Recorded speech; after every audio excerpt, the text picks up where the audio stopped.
Olá, gente! Bom dia! Graça e paz para o seu coração. Vamos já dar início aí à nossa live de hoje. Hoje eu estou aqui sozinho, quero apenas compartilhar com você a palavra, uma meditação. Espero que possa edificar o seu coração, possa te impulsionar realmente. Principalmente nesses dias aí que tem sido dias de quarentena, dias de prova, dias mais difíceis para muitos de nós, né?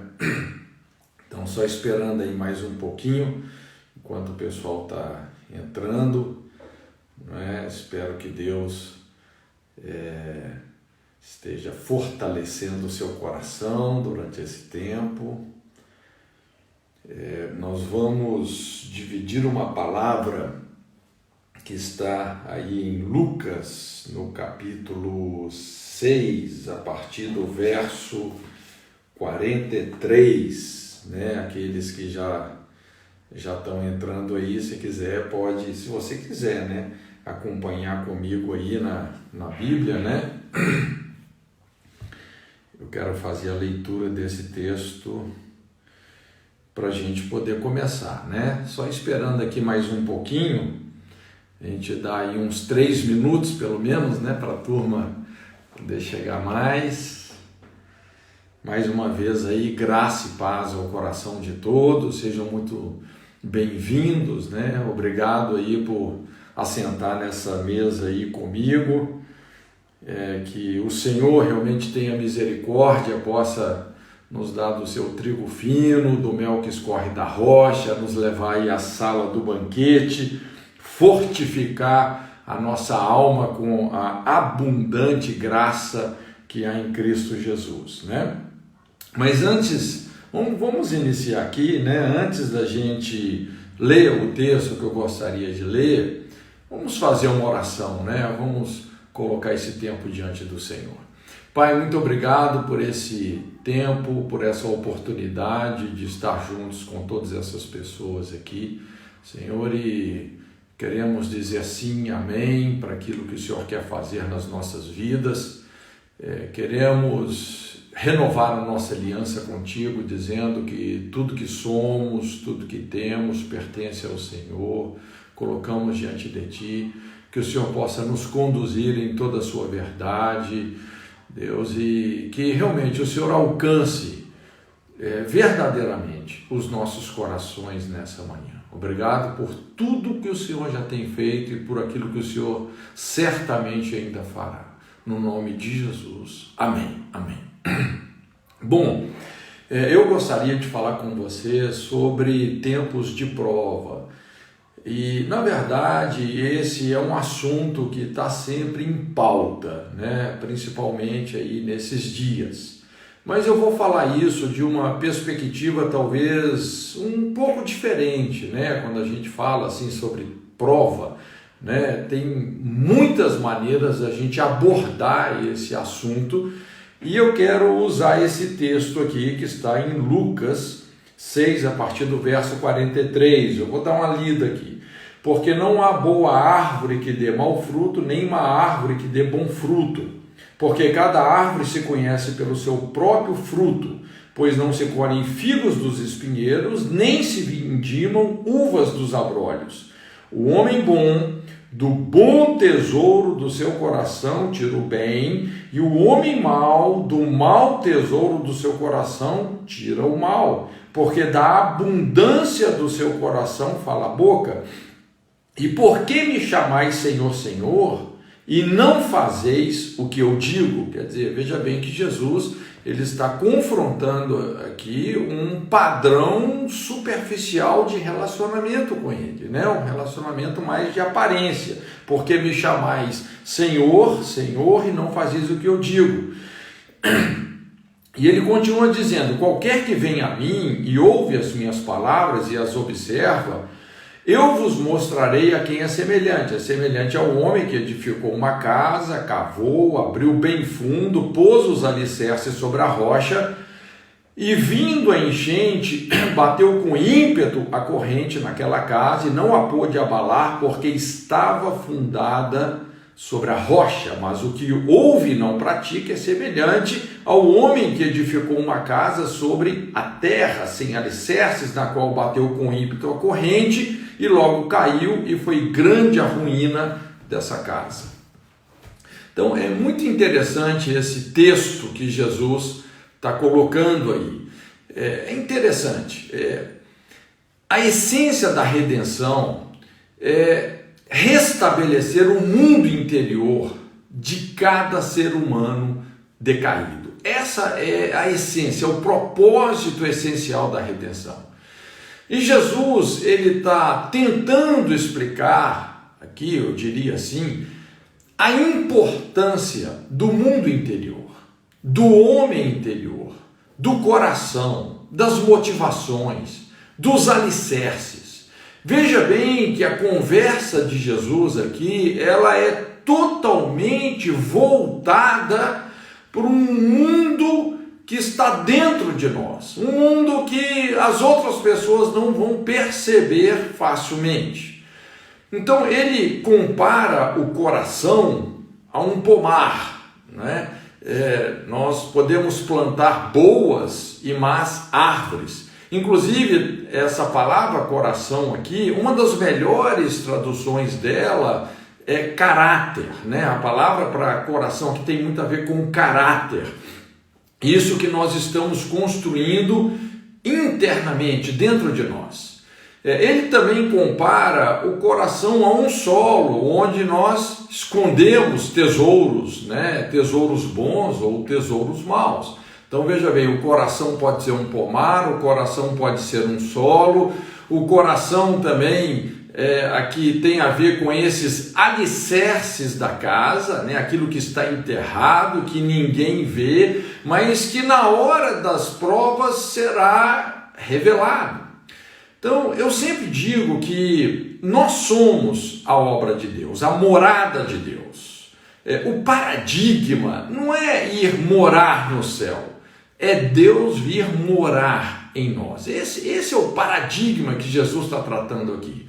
Então, quando Jesus disse, lá em João, vou preparar-vos lugar, né? Quando ele fala, na casa do meu pai há muitas moradas, vou preparar-vos lugar, ele não estava falando de um lugar fora de nós, mas dentro de nós. O nosso homem interior que se renova a cada dia. Vamos dizer assim, essa mansão que você pensa que você vai morar lá no céu, ela está sendo construída dentro de você. É interessante que Paulo explica isso também dizendo, ainda que o homem exterior se corrompa, todavia o homem interior se renova a cada dia. Ou seja, essa morada de Deus, esse corpo eterno, glorificado, que um dia vai se externalizar, revestido de incorruptibilidade, isso não está sendo construído, não está sendo edificado fora de nós, mas dentro de nós. Esse vou preparar-vos lugar está acontecendo dentro dos nossos corações. Não é uma realidade fora de nós. Então, o mundo espiritual, veja bem, o mundo espiritual é um campo fértil. Tudo que você planta nasce, é impressionante. E existem dois tipos de sementes, que eu acho que é muito importante da gente considerar. Motivações, as nossas motivações, que é esse mundo interior que nós estamos enfatizando aqui na mensagem, e também os princípios, motivações e princípios. Quando alguém se move num princípio errado, isso normalmente é mais evidente, né? Eu não sei se você se lembra quando Davi estava trazendo a arca, né, que tinha ficado lá na casa de Obed-Edom, e ele resolveu colocar a arca no lombo dos bois. Ao invés, a arca tinha que ser carregada nos ombros, né, dos sacerdotes. Então ele estava ferindo um princípio, né, e ao ferir esse princípio, realmente algo saiu evidentemente errado, né? O boi tropeçou, um outro cara muito bem intencionado foi tentar segurar a arca e de repente foi fulminado, né? Perez usar. Deus abriu rotura em usar. Quando você tem um princípio errado, você pratica um princípio errado, isso é evidente, é uma tragédia evidente. Mas o que eu quero falar é sobre as motivações, aquilo que está dentro de nós. Então, algo muito importante é que a agenda do reino de Deus é a agenda da vida interior. Nós podemos cometer grandes erros quando nós perdemos o discernimento do coração. Não sei se você se lembra quando Deus falou para Samuel ir até a casa de Jessé, ungir um dos seus filhos, e quando Samuel chegou ali, os filhos se apresentaram para o sacrifício, um deles seriam escolhidos como o próximo rei, e Samuel se iludiu com Eliabe, que era um dos irmãos de Davi, por causa da aparência deles, era o mais alto, mais forte, o mais vistoso. Então ele já foi derramando óleo na cabeça do Eliabe. Mas é quando a voz de Deus adverte o profeta, fala para ele, olha, não atentes para a sua aparência, nem para a sua altura, porque o rejeitei. Então veja bem, o Senhor, o que Deus fala com Samuel ali? O Senhor não vê como o homem vê. O homem vê o exterior, porém o Senhor atenta para o coração. Jamais se impressione com as aparências. Se tem algo, se tem um princípio espiritual poderoso é esse. Olha, não se deixe levar, não se deixe impressionar pelas aparências. O mundo dos homens funciona com aparências. O mundo de Deus funciona com essências. Sem querer desprezar a importância da estética, mas olha, não se engane. O Evangelho é o Evangelho do coração. Deus não vê como o homem vê. O homem vê o exterior, mas Deus atenta para o coração. Todas as coisas estão patentes e nuas diante daquele que julga os vivos e os mortos. O reino de Deus não vem com aparência exterior, está dentro em vós e, lógico, vai produzir os seus frutos na sociedade. Então Jesus ele enfatizou que nós precisamos limpar o interior do copo, do prato. Nós precisamos limpar o interior. Senão nós vamos ficar apenas com o galardão dos homens. A nossa única recompensa será a reputação, a glória que vem dos homens. Essa foi a famosa síndrome dos fariseus, é o perigo da hipocrisia religiosa. Não é? Qual foi essa síndrome dos fariseus?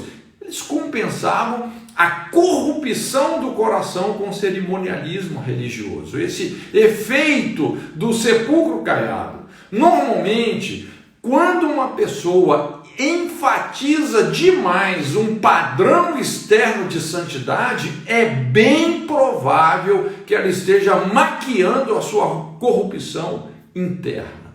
Aquela história, aparência sem consistência. Então, nesse texto que nós lemos, veja bem, algo que Jesus deixa claro é que a árvore produz o fruto de acordo com a sua espécie. O que isso significa? Ao que Jesus está se referindo? A importância do caráter, a importância das nossas motivações. O que mais determina o nosso caráter, nós explicamos a importância de uma vida pastoreada por princípios corretos, esses princípios eternos que expressam a natureza divina, mas o que mais determina o bom caráter são as nossas motivações. Então o nosso caráter define quem somos, a nossa essência moral, a genuína espiritualidade. As nossas escolhas determinam o nosso caráter e o nosso caráter determina o nosso destino, né? Eu chamo isso aí a lei da responsabilidade. Os nossos pensamentos determinam os nossos sentimentos determinam os nossos feitos determinam os nossos hábitos determinam o nosso caráter e o nosso caráter determina o nosso destino. Veja bem que tudo começa com o nosso sistema de crenças, os nossos pensamentos. Essa condição de ser, nós temos que investir nisso. Essa essência motivacional, esse mundo interior que é discernido, perfeitamente divisado por Deus. Então Jesus deixa claro, dos espinheiros não se colhem figos, dos abrolhos não se colhem uvas. Veja bem, como que quando nós nos corrompemos motivacionalmente, isso pode estragar tudo, dons, habilidades, a criatividade, todo o potencial humano pode ser comprometido pela deficiência do caráter, por essas motivações erradas, distorcidas, enganosas, corrompidas. Todo mundo produz alguma coisa, ou boa ou má, dependendo da maneira como essa pessoa está fazendo as suas escolhas, como ela vem construindo o seu caráter. O caráter, como Jesus colocou aí, é o tesouro do coração, que pode ser bom ou pode ser mal, é o que nós guardamos, é o que nós escondemos, mas é o que na verdade mais está motivando as nossas ações. Então Jesus fala sobre esse homem bom, e ele também fala sobre esse homem mau, que representa dois aspectos do nosso caráter. Mais cedo ou mais tarde, o homem oculto vai se denunciar. Então essa é uma lei imutável. O desafio de Deus é lidar com o nosso coração, e é exatamente isso que ele nos pede: filho meu, dá-me o teu coração. Então veja bem, o ponto de partida da transformação, da condição de ser, é expor, revelar o homem oculto, esse homem que está escondido dentro de nós. Eu gosto muito do Provérbios 17, verso 3, a Bíblia fala assim: o crisol prova a prata, o forno, o ouro, mas o Senhor prova os corações. Então, veja bem, Deus é como um crisol, é como um forno. Ele prova os corações. Ele sabe como revelar, como tirar a escória do coração. Então, aqui entra essa lei. Aquele que se humilha será exaltado, e quem se exalta será humilhado. Revelando o homem oculto, obscuro. Olha só que interessante, vamos aprofundar a conversa nisso aqui. Como revelar esse homem oculto? A gente vê nas Escrituras várias passagens nesse sentido, né? Por exemplo, a atitude de Judas quando Maria ungiu a Jesus. Aparentemente, Judas era um homem de confiança. Veja bem, o cara era o tesoureiro da igreja, muito preocupado com os pobres, pregador da palavra, discípulo de Jesus, né? Aparentemente tudo certo com ele, até o dia em que essa mulher, Maria, unge a Jesus. Essa mulher pega aquele vaso, um vaso de alabastro que continha um nardo muito precioso, muito caro, que normalmente as virgens guardavam para suas núpcias. Ela rompe o selo, né, rompe o lacre desse vaso e derrama todo aquele nardo preciosíssimo sobre Jesus. Nós sabemos, depois Jesus revelou que ela fez isso profeticamente, preparando ele para a sua morte, não é? E quando ela faz isso, então, de repente, o aspecto corrupto da tesouraria de Judas logo se precipitou em contraste com esse ato de adoração, um ato profundo de adoração. Judas ali, então, ele reclamou, murmurou, criticou, não é? Dizendo, por que não se vendeu isso, deu dinheiro para os pobres. Então ele está revelando o seu coração, não é? Desafinou feio. Na verdade, seu coração estava sendo mostrado. O verdadeiro Judas, o homem escondido, estava dando as caras. O Judas, que ninguém conhecia, foi revelado diante da adoração dessa mulher. Inclusive, a Bíblia, lá em João 12, a Bíblia fala que o que ele fez, quando ele critica a atitude de Maria, não foi porque ele tinha cuidado dos pobres, mas porque ele era ladrão. E tendo a bolsa, tirava o que nela se lançava. Veja bem como Judas foi exposto. O homem oculto veio à tona. Eu não sei se você se lembra também, obviamente se lembra, daquele episódio do irmão do filho pródigo. Às vezes a gente fala muito sobre o filho pródigo, mas olha, eu acho que o irmão do filho pródigo estava mais perdido ainda do que o filho pródigo, não é? A atitude desse irmão quando o filho pródigo volta para casa. O irmão do filho pródigo, até então, ele era um filho exemplar, nunca havia desobedecido às ordens do pai, né? Você vê lá no texto, tudo certinho com ele, tudo aparentemente certo. Até o dia que o irmão dele é restaurado, que o irmão decide se arrepender, voltar para casa, e o pai o recebe com uma festa. Rapaz, aquilo foi o fim da picada. Então, aquele homem oculto, escondido, o mau caratismo dele, as motivações corruptas que estavam dentro dele, vem tudo para fora. Ele se indignou, ele nem quis entrar, nem quis participar da festa do irmão. O homem escondido sendo revelado. Também a história ali de Ananias e Safira. Quando você olha assim para Ananias e Safira, eram cristãos exemplares, estavam na lista dos maiores dizimistas, inclusive deram uma propriedade inteira como oferta. Mas veja bem, quando a gente vê o que a Bíblia começa a revelar, porque o Espírito Santo discerniu a atitude deles. Na verdade, quando eles disseram que estavam dando todo o valor da propriedade que venderam, eles retiveram parte do preço.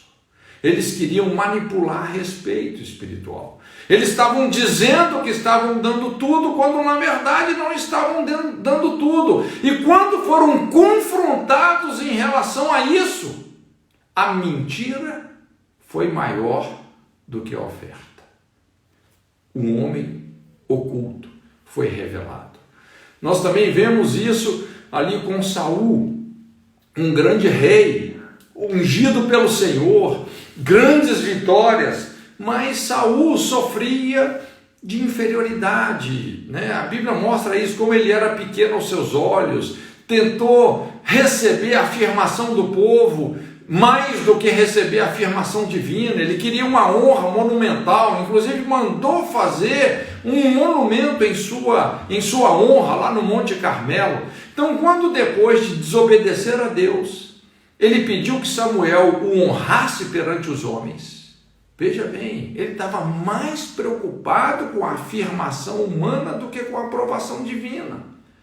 Então chegou num ponto que a unção de Deus se retirou de Saul. Ele passou a ser um homem malignamente atormentado. O seu homem interior, aquele homem oculto, foi definitivamente revelado. Inclusive, Samuel até demorou a acreditar nisso, né? Deus confronta Samuel dizendo: até quando você vai ter misericórdia de Saul? Essa misericórdia humana que não é divina. Então veja bem, essa lista é grande, mas uma coisa é certa: Deus vai revelar o homem oculto que está dentro de mim e que está dentro de você. Quando a gente olha ali em Hebreus 11, de outra forma, nós temos a revelação do homem bom. Por exemplo, a atitude de Abraão quando Deus pediu-lhe que sacrificasse Isaque, que era o objeto da promessa, e ele, crendo contra a esperança, se dispôs a sacrificar o seu filho em obediência a Deus, acreditando que das cinzas de Isaque Deus o recobraria. Então, na prova, ele demonstrou a sua obediência. A atitude de Moisés de preferir o exílio do que os prazeres transitórios do pecado no Egito, a atitude de Sadraque, Mesaque e Abdinego preferindo serem lançados na fornalha do que curvarem-se diante da estátua de Nabucodonosor. Então veja bem, é na prova que se revela o homem oculto. Entenda, Deus não é indiferente ao sofrimento de ninguém. Com toda a impossibilidade humana, sempre coexiste a possibilidade de um milagre, e é nas provas de Deus que nós vamos experimentar os maiores milagres, por incrível que pareça, não é? Então, em muitas situações, a questão maior não é o porquê você está passando pela prova, mas é o para quê. Deus quer, na verdade, mostrar para nós mesmos e também conhecer o que verdadeiramente está no nosso coração, aprimorando aquilo que nos concerne, o nosso coração. Deus está continuamente se revelando a cada pessoa de forma relacional. Esse é o grande propósito das suas provas. Então nós precisamos de entender que a nossa vida é pontuada por muitos Getsêmanes, muitos momentos difíceis, muitos momentos de entrega, muitos momentos de prova. A nossa vida é pontuada por Getsêmanes, Gólgotas. Essa é uma lei do caráter. Só existe um único caminho para aprovação, é a prova. Só tem um jeito de sermos aprovados por Deus, é fazer a prova. Não existe a possibilidade de sermos aprovados sem nem ao menos fazermos a prova. Desculpe, mas eu preciso dizer isso para você. As nossas motivações mais íntimas serão provadas. A nossa fé será provada, o nosso casamento será provado, a nossa salvação será provada, a nossa perseverança, as nossas convicções, os nossos sentimentos serão provados, o nosso conhecimento, as nossas teorias serão provadas, o nosso chamado, o nosso ministério serão provados mediante toda sorte de circunstâncias especificamente contrárias. Eu sei que é difícil você dar um amém para isso agora, mas nós precisamos de entender como o mundo espiritual realmente funciona.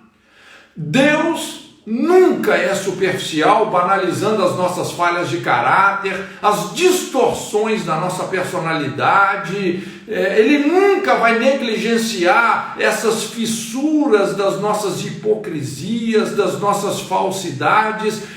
Ele vai revelar e matar o homem mau e o mau tesouro do coração que está escondido em nós. Então, Deus não se deixa manipular pelos nossos chiliques, pelas nossas infantilidades. Se o nosso caráter está em processo de corrupção, ele já começa a aquecer o forno. O forno já está esquentando para tirar a escória da prata. Deus nunca é superficial em lidar com a perdição humana, entenda isso. Deus não quer nos abençoar de forma superficial. O maior dilema do pecado é a autossabotagem. Todo pecado é uma escolha desastrosa, mortal. Deus só está tentando evitar que nós sejamos destruídos por nós mesmos. Então a Bíblia fala de homens, por exemplo, como Sansão, Eli, Saul, o rei Uzias, que tornaram-se vítimas de si mesmos, vítimas do próprio ministério que construíram e até vítimas da unção que eles receberam de Deus, exatamente porque eles erraram de coração. Vejamos, por exemplo, Sansão, apesar da forma poderosa como Deus o usava contra o inimigo, ele desonrou seus pais. Ele envolveu-se imoralmente com mulheres traiçoeiras, cego pela sua sensualidade, acabou morrendo, experimentando a unção de Deus, um ato heróico e vingativo de suicídio. É impressionante, ele é o exemplo clássico de um homem destruído pela unção que ele recebeu de Deus. A unção veio sobre ele, ele derrubou as 2 pilaças centrais lá do templo de Dagon, matando os seus inimigos, mas morrendo de uma forma vingativa, terrível. Olha a história de Eli, dos seus filhos, Ofni e Finéias. Apesar de toda a delinquência, de toda a impiedade no ministério, eles tentaram trazer a arca de Deus, tentaram fazer, na verdade, levaram a arca de Deus para a guerra, fazendo da arca de Deus um amuleto lá na guerra contra os filisteus. E qual foi o resultado disso? Olha, quando você quer ir para uma guerra em pecado, na religiosidade, o coração realmente ímpio, e cabote. Foi-se a glória de Deus. Morreram em a presença de Deus. Foi-se da nação. Uma outra história muito triste é a história do rei Uzias. Um dos reis mais poderosos e prósperos da nação. Até que ele quis exercer um ofício sacerdotal, que lhe era vedado. Então ele foi se arrogando. Ele se prosperou tanto. Ele teve tanto sucesso que tornou-se arrogante. E a Bíblia fala que a lepra irrompeu na sua testa. Um rei que morreu leproso. Que coisa terrível. Então veja bem, a lei do coração, a lei do caráter passa pelo fogo do altar. Ao sacrificarmos a nossa vontade, nós passamos a experimentar a boa, perfeita e agradável vontade de Deus. Lá em 1 Coríntios 4, 5, Paulo fala assim que nós não devemos julgar nada antes do tempo, que Deus vai trazer todas as coisas à luz, aquelas coisas que estão ocultas, e que Ele vai manifestar os desígnios do coração. Então, só então, cada um receberá de Deus o seu louvor. Veja bem que, na verdade, esse texto, o contexto aqui não é salvação, mas é sobre a motivação do nosso serviço, a motivação das nossas obras. E eu creio que nós somos maduros para entender isso. Haverá um dia de julgamento. O que fica claro aqui é que o critério desse julgamento são as nossas motivações. Aquilo que talvez pouca gente entendeu, mas que tem um peso enorme na balança de Deus. O maior tesouro está no coração. Os depósitos mais importantes que vão decidir a nossa vida, a nossa eternidade, estão no coração, dentro de nós. Toda riqueza, toda imponência externa não significa nada perto daquilo que realmente ocupa o nosso coração, as nossas motivações, o nosso caráter. No coração nós podemos ter coisas preciosas, como também é onde pode estar as nossas maiores desgraças. No coração é onde se constrói o que Jesus chama aí o homem bom, mas também é no coração, onde nós podemos construir o homem mau. Eu gosto desse texto quando Paulo, desmistificando a espiritualidade, ele fala assim, mas é judeu aquele que o é interiormente, e é circuncisão a que é do coração, no espírito, não na letra, cujo louvor não provém dos homens, mas provém de Deus. Como Jesus disse, Deus procura adoradores que o adorem em espírito e em verdade. Em Mateus 7, 21 a 23, Jesus fala, pois é do interior, ou seja, do coração dos homens que procedem os maus pensamentos.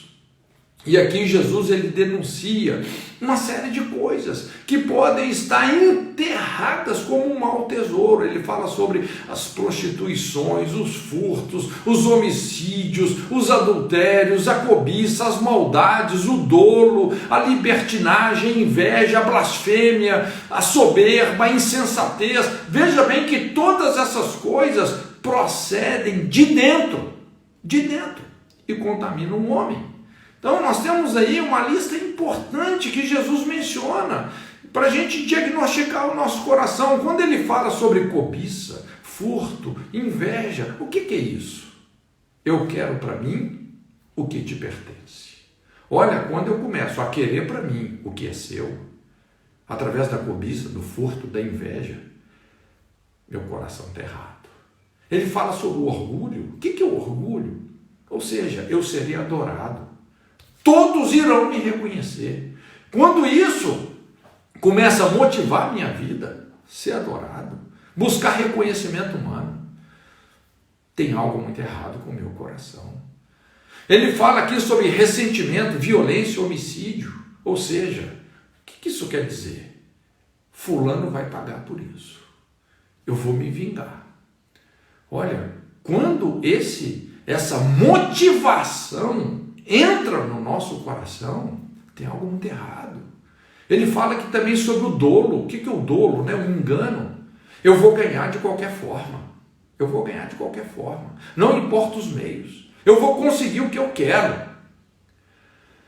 Rapaz, essas coisas mostram que tem algo muito errado dentro de nós. Então, algumas perguntas, por exemplo, que nos ajudam a discernir as nossas motivações. O que você sente, o que você alimenta quando alguém se sobressai em relação a você? Quando alguém se sobressai, quando alguém prospera mais do que você, alguém é mais bem sucedido que você, o que você sente, o que você alimenta com isso? Você se alegra com isso ou você se entristece? Como você trata uma pessoa que você não precisa dela? É interessante, quando a gente precisa das pessoas, a gente carrega até água na peneira. Mas como é que você trata uma pessoa que você não precisa dela? A resposta a essa pergunta pode revelar muita coisa sobre o meu e o seu coração. Quem é você? Quem sou eu? Quando nós não estamos sendo policiados por ninguém. Caráter é isso. É quando você não está sendo vigiado, quando você não está sendo policiado por ninguém. Então, olha só, como que nós podemos avaliar uma pessoa? Tem muitas maneiras para isso, Como é que nós podemos julgar os frutos de uma pessoa? Um homem conhecido chamado Dietrich Bonhoeffer, que viveu lá na época do nazismo, de Hitler, ele disse o seguinte, eu acho interessante, ele fala assim, olha, nós devemos avaliar as pessoas pelo sofrimento delas. O sofrimento delas. Interessante isso. O sofrimento pode ser uma das ferramentas mais importantes para nos ensinar a obediência. Inclusive, lá em Hebreus, a Bíblia fala que Jesus aprendeu a obediência por aquilo que padeceu, por aquilo que sofreu, não é? Ele foi um homem de dores, experimentado em trabalhos, foi duramente rejeitado pelo seu povo, pela sua cultura, os seus não o receberam, João diz, ele veio para os que eram seus, mas os seus não o receberam, mas a todos quantos o receberam, deu-lhes o poder de serem feitos filhos de Deus, a saber, os que creem no seu nome. Mas o sofrimento, no Sermão do Monte, interessante que o Sermão do Monte, ele aparece também aqui, não só no Evangelho de Mateus, mas no Evangelho de Lucas. E no Evangelho de Lucas, Jesus exalta algumas bênçãos que são estranhas, totalmente estranhas isso, quando você vê a forma que Jesus está dizendo aqui. Olha só, então levantando ele os olhos para os seus discípulos dizia, olha só o que Jesus disse, bem-aventurados pobres. Benção estranha, ser pobre. Bem-aventurados que agora tendes fome. Olha só, será que é bênção você ter fome? É muito estranho isso. Bem-aventurados os que agora chorais. Bem-aventurados sereis quando os homens vos odiarem, expulsarem, perseguirem, injuriarem, etc., por causa do Filho do Homem. Então são bênçãos, são bem-aventuranças estranhas. Mas qual que é a moral da história aqui? Veja bem, Jesus não está dizendo que nós temos que viver como pobres, com fome, injustiçados, odiados, etc. Não, ele não está dizendo que você tem que viver assim, não é? Mas, cada vez que isso acontecer, e isso acontece, pode acontecer, de alguma forma, isso vai marcar o nosso coração. Isso vai afetar o homem interior, vai estabelecer as bases da nossa vida e do nosso futuro, quando você tem que enfrentar essas situações.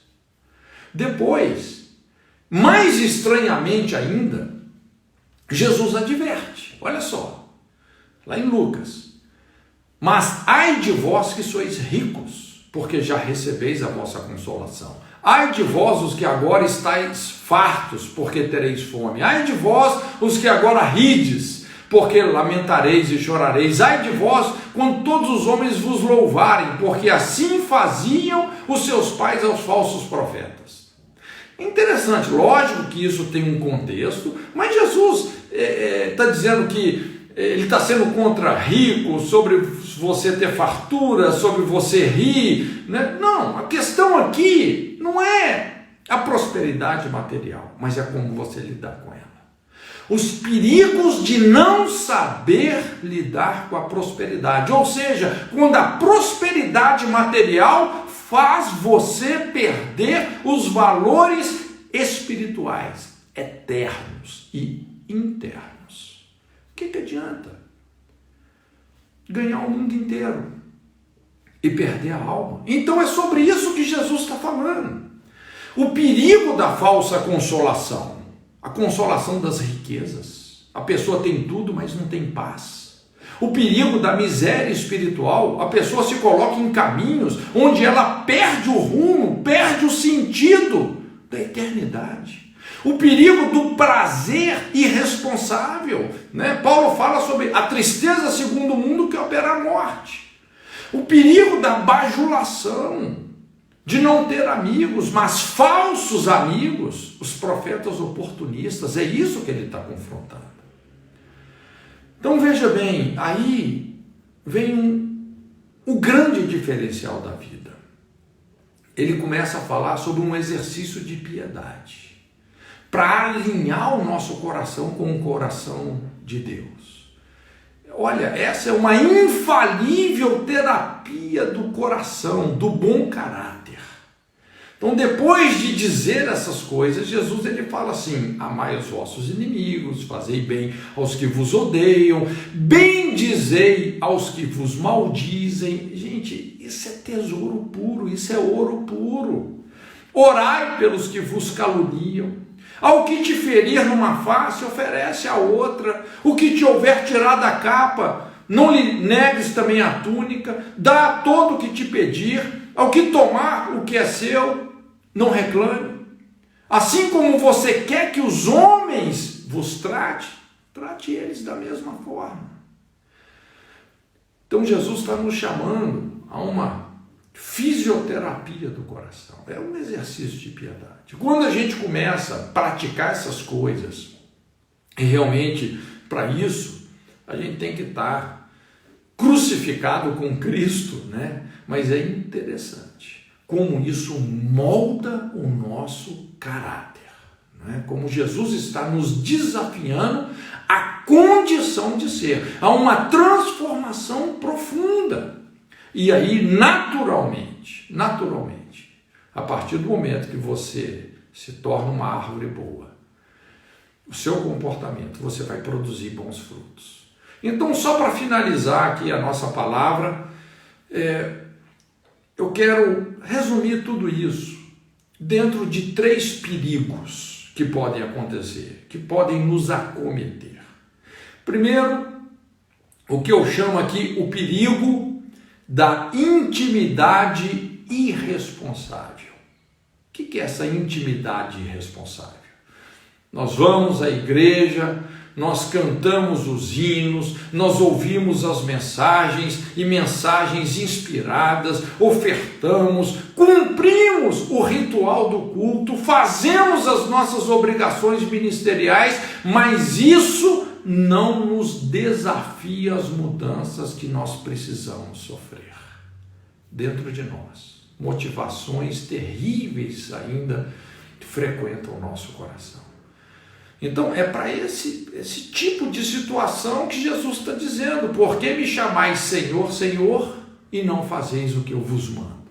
A gente começa a ter todo um estereótipo de religiosidade, participamos de tudo, mas ouvimos palavras poderosas, mas isso não nos desafia a essas mudanças internas que nós precisamos de sofrer.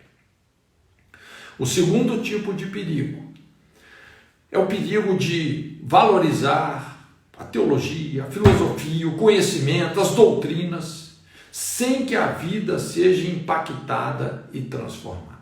Então a gente se envolve com muitas informações, muitas teorias, né? Eu sempre falo aquela síndrome da obesidade da cabeça, a cabeça é enorme, cheia de conhecimento, mas o coração raquítico. Não suporta o mínimo conflito de relacionamento que acontece.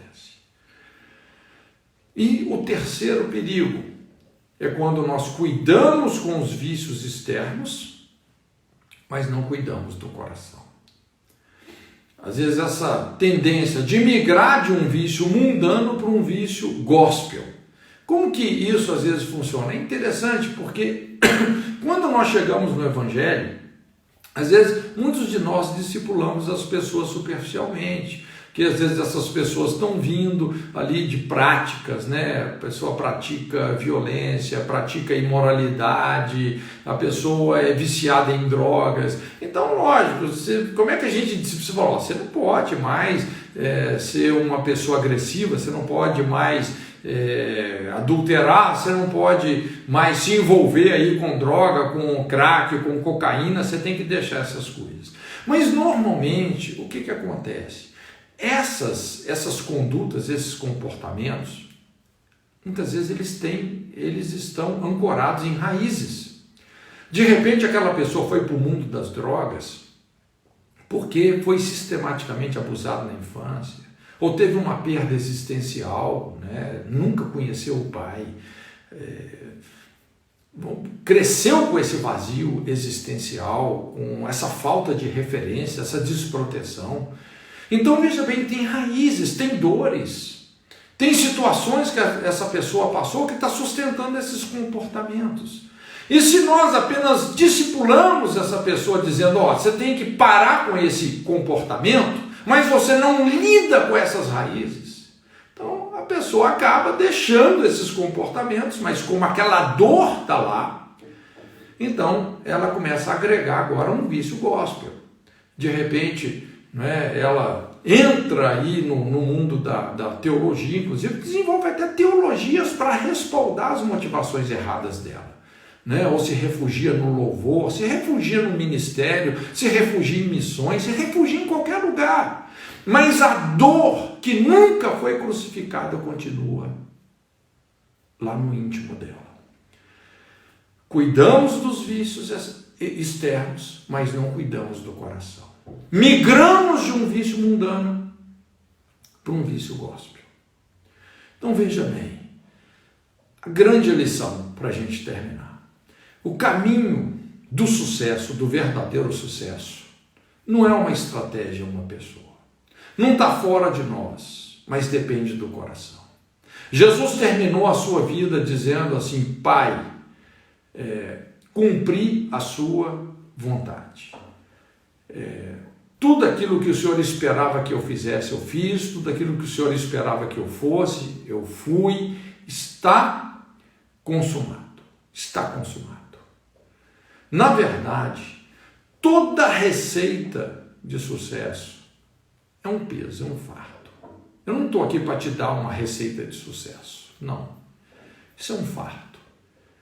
Deus tem um caminho diferente para cada um de nós, mas a essência é se nós estamos de coração, em espírito e em verdade, no caminho com Ele. Amém? Deus te abençoe, que essa palavra possa renovar a sua mente e transformar o seu coração.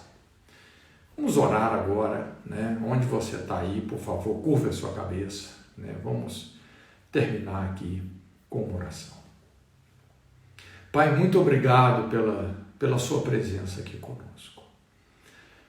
Obrigado, Deus, por cada vida que está me escutando. O Senhor conhece com perfeição o que está dentro de cada um de nós. O Senhor pesa os espíritos. Nada é despercebido aos teus olhos. Todas as coisas, todas as pessoas, todos os corações, todas as motivações mais íntimas e humanamente encobertas estão nuas, patentes aos teus olhos. Senhor, por isso, em nome de Jesus, queremos nos render, queremos pegar o nosso coração e colocar nas tuas mãos, queremos te servir na profundidade dos nossos corações, que o Senhor tenha a liberdade de revelar o homem oculto que está em nós. Senhor, se nós precisamos disso, faça isso, revela. Que possamos, até nem que seja por um caminho de humilhação, como o Senhor diz, aquele que se exalta será humilhado, mas aqueles que se humilham serão exaltados. Renovamos a nossa aliança contigo, dando a ti os nossos corações, no nome de Jesus, no nome de Jesus. Deus abençoe a todos. Obrigado por esse tempo de estarmos juntos e que Ele te fortaleça muito nesse dia. A paz para todos.